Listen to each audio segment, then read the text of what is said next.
Okay, so here we are in our first lab video. It's probably going to be pretty rough doing this all on my iPhone. Sitting here in lab all by my lonesome. It's weird being here with virtually no students on campus, but it is what it is. So this is the Transistors lab. So if you go on to Brightspace, notice that I haven't updated the course code, but this would have been lab exercise number 11. It's a complicated one. Probably would have taken us a couple of lab periods to get it all the kinks sorted out. But I'm going to do the first part of it with this video, and then we'll do the second part of it in a separate video. So this is the circuit that we're making, and you see that we've got a couple of extra symbols in here, and the one sort of most unfamiliar, the only unfamiliar one actually, is the one at the very center with a little arrow and circle around it with the C and B and E. That, okay, let me see if I can, I'm still getting used to this setup.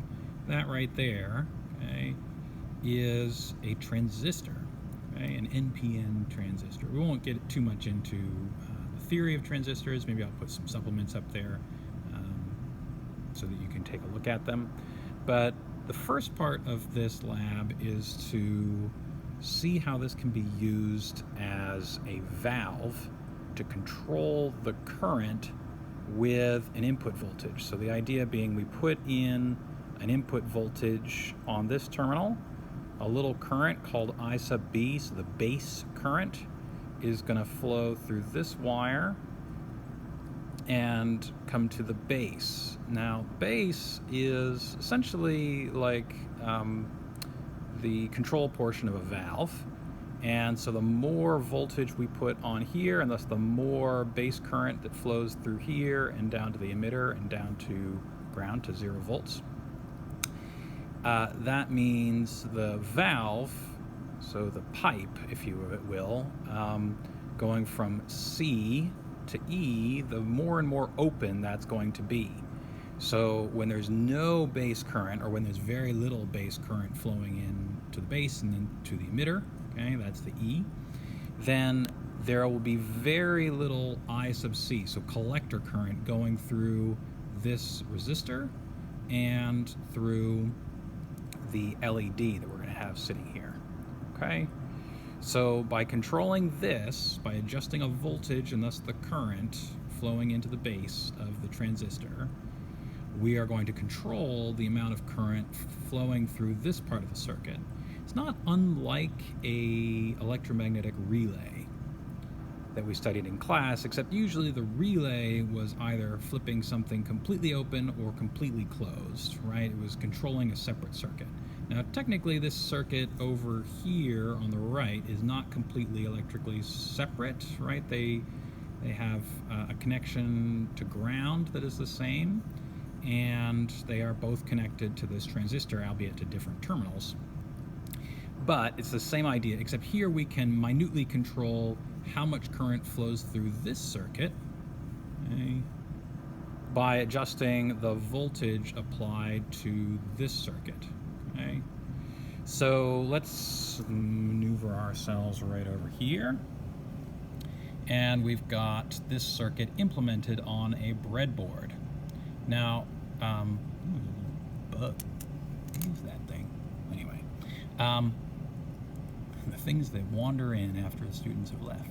So what we've got here are our connections to the 5-volt fixed output.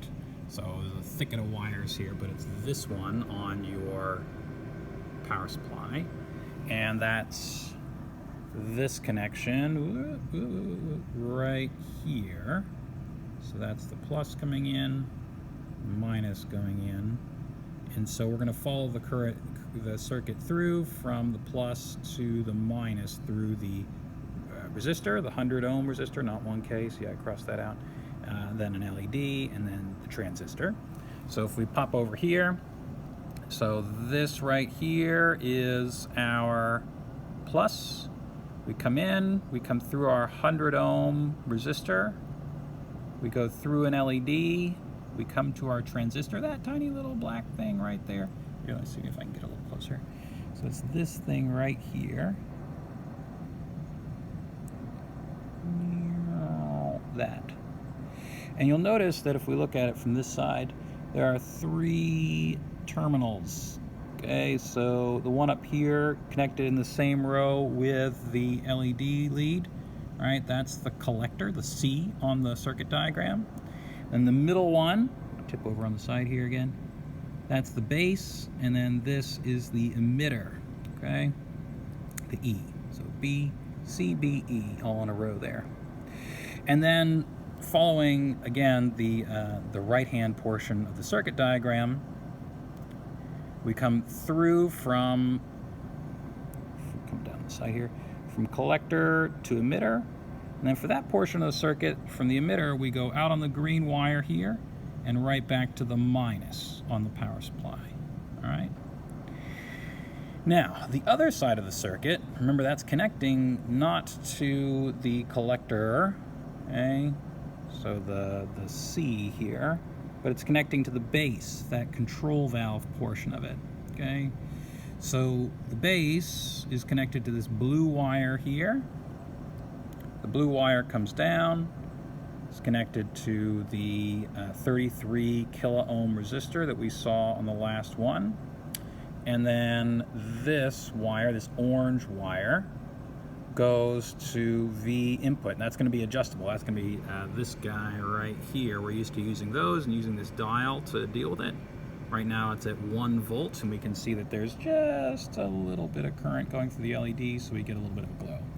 Okay, so the other side of that circuit is connected to the same ground, so that's the negative of the adjustable voltage supply, and see how it's in the same column of this breadboard, and so it's also connected to the negative of the same voltage as the other power supply, just like we've got in the diagram over here, where the voltage that we're inputting over here on the part that's connected to the base and the 33 kilo ohm resistor, that's connected to the same piece of wire, so the negative column there on the breadboard, that's connected to the negative of the fixed 5 volts power supply. All right, so if we come back over here, okay, the idea is that if we turn off, let me drop the pen for a moment, and we'll turn off the voltage, so we'll take it from 1 volt, we'll turn it down to like a half volt. So again, that's the voltage, and that's the current that we're putting into the base right there, that middle wire. And as you can see, the LED is now off, no longer glowing, okay? And that's because, not because we've changed the voltage that's being applied to that half of the circuit, right? But because we've pinched off the valve that's inside of this transistor, okay? So just by adjusting the input voltage, which remember, is not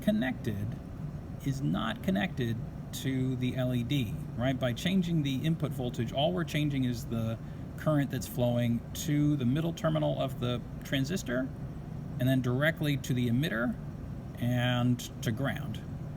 It's not going through the LED at all. So it's not like we've just hooked up a variable voltage power supply to our LED and are fiddling around with the knob to just make it brighter or make it dimmer like we have before in lab.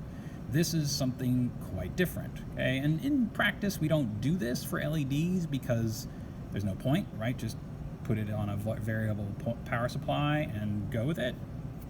But if you were instead wanting to control something high power, kind of like the electromechanical relay situation, then having a transistor that we can just put a tiny little bit of current into to control whether or not, if you replace the LED with like a giant electric motor or something like that, to control whether or not that thing gets current, and use that like a valve that can be controlled with this tiny voltage and relatively tiny current, then that keeps us safe and gives us a lot of specificity on exactly how much current we're sending through this thing rather than just making it on or off. Okay, so let's turn up the voltage that is input to the base, back up to 1. Okay, we've got brightness on the LED. And if you look at the lab procedure, so you probably should have that up next to you when you're going through this video.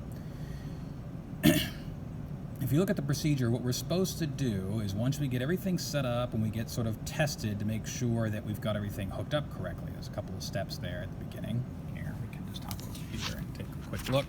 So those are the steps right there, using the transistor as a valve. And so I've already gone through all of the testing to make sure everything has gone well. And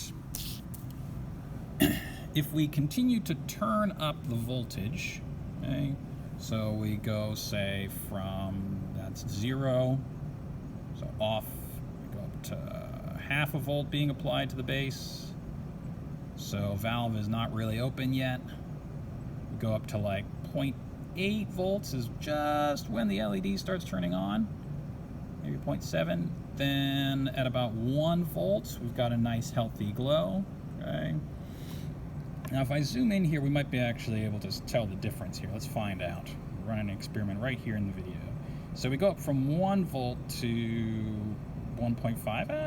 I'd say that's perceptibly brighter.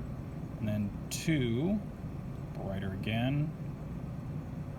Oh, 2.5, that's brighter. 3, brighter even. 3.5, it's hard to tell the difference. And once you get up around 4, I don't know if I'm not seeing much of an increase anymore. Maybe a tiny bit, but it's hard to see. I think the LED is essentially all the way on. It's going to produce as much light as it ever is going to produce. And you can go all the way up to, 7 or something like that, I think is what is suggested by the lab procedure. Okay. Now remember, we got about as bright as we ever were going to get, right about, okay, so there's 2, 2.5, 3, 3.5, 4, maybe 4.5, 4.5. It gets about as bright as we ever can see, at least in the video here. Here in the lab, I can tell a difference after that a little bit, but not much, okay? Now in the lab procedure, if you look in there, it tells you to take data, sort of monitoring how much current is flowing to the base and to the emitter and then to ground. And thus also how much current is flowing through this big fat 100 ohm ballast resistor and through the LED, the portion that's actually being controlled by the base current. Okay? So you monitor the voltage difference, so you can see I've got probes here for the voltmeter there. Voltage difference across that, that'll tell you via Ohm's law what the current flowing through that resistor and then to the LED is going to be. And then over here I'm monitoring the voltage difference across that 33 kilo ohm guy, the guy that's in series with the input voltage that's controlling the valve, the transistor, how open or not open it is. And by monitoring that, then I know how much current is passing through that resistor and going into the base and then going to the emitter and then back down to ground. Okay? So I've already done that experiment. Ta-da! Let's rotate over here. There we go. Nice big table of data. You can pull it right from the video if you like. I'll include a still when I post all of this of the data table, and you'll notice that I did not plan ahead, and I ran out of space, so I had to go 0, 0.5, 1, 1.5 in half volt increments all the way up to 7 in terms of the input voltage. So input voltage, and then we have the voltage across the out, so that's the 100 ohm resistor. And you can see it steadily increases, hop back up here to the top. And you'll notice that it saturates, right? It levels off right about there, right about a 4. Well, that's interesting. That's about the point where we noticed that the LED had achieved about as bright as it ever was going to get. Right around maybe 3.5 if you're not squinting at the video quite so much. But like 4, you're at 2.64 volts across that thing. Go up here to another 0.5 volts. You've only increased 0.03 of a volt across that resistor, which tells you that the current going through the LED really hasn't changed that much. Like a part in 100 at most. And then if you look at the subsequent data points, so we're ramping up and ramping up and ramping up in terms of the input voltage, and we're getting very little change in the amount of voltage across the 100 ohm resistor, which corresponds to the current going through that LED. So the LED is basically the same brightness all the way from 4.5 or maybe 4 volts all the way to 7, and would, if you kept on bumping this up, this would barely budge at all. See how it barely budged for, 2.5 volts. Okay? So what that means is that you have got the valve all the way open at about 4, maybe 4.5, maybe 5 volts, depending on what the judgment call you want to make there. Okay? Now, of course, on the other side, well, you're bumping up the input voltage, so the voltage drop across that 33 kilo ohm resistor just keeps on going up and up and up and up and up and up and up and up and up, because, well, you're just flowing a little bit more current and a little bit more current, a little bit more current, but it's tiny amounts of current. Remember, this voltage gets divided by 33,000 to get the current actually flowing into the middle connector, that base, and then to the emitter of the transistor. Okay, so that's your control current, or a proxy for your control current. You use Ohm's law to get the actual current. And then this tells you about the current that you're actually controlling. And you can see that it actually saturates, and that's because the valve effectively, conceptually, is all the way open. And the graph, I haven't done this precisely, but the graph that you're going to be asked to make for the lab, and let's see if I can get the whole thing in the picture, is the control current, so the current through the LED on the y-axis there, and then the base current, so I sub B, the current through the 33 kilo ohm resistor right there on the x-axis. And if you graph that out, you're going to get something that looks pretty linear, right? It's just, you have about a 1-to-1 correspondence for increase in current through the LED and increase through current on the control side, so through that big fat 33 kilo ohm resistor. And then eventually, right, as we found in our experimental data, right around, like 4.5 volts, it's going to curve over and it's a level out, and it's sort of going to asymptotically approach just a flat line, okay? And that corresponds to, all right, this flattening out, okay? The LED being about as bright as it's ever going to be. All right, so take a look at the lab procedure. It has a couple of things that I'd like you to write up. I'm going to include a couple of questions on there that you'll have to think about and scratch your head a little bit, and also some supplementary materials on the theory of what's going on inside of a transistor, the basics anyway, to make this the case. Okay, sorry if this was a little rough, but maybe they'll get a little better by the end of this. All right, so the second part of the lab will be the second video. Thanks for viewing.